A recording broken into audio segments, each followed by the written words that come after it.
joulun odotusta. Noin. Terve.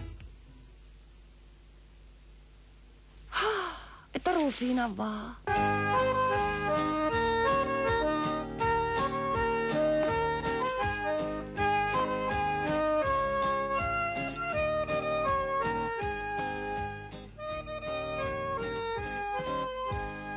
Tällainen eestä, tällainen takaa, tällainen sivulta ja käynti on vakaa. Tällainen on kun istun ja tällainen on kun makaan.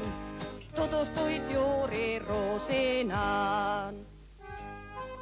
Rusinoita on mainio kotimainen lastenelokuva, jossa eläimet puhuvat suomea.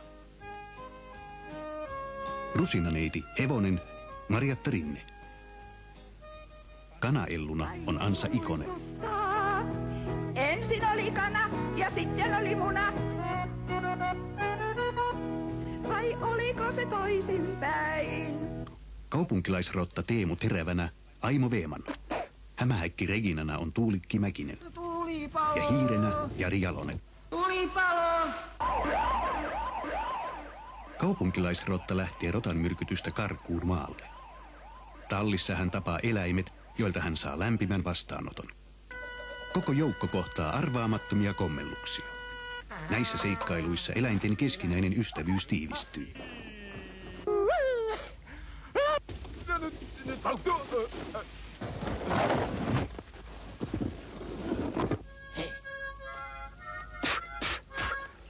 No mitä siinä nyt noin kävi?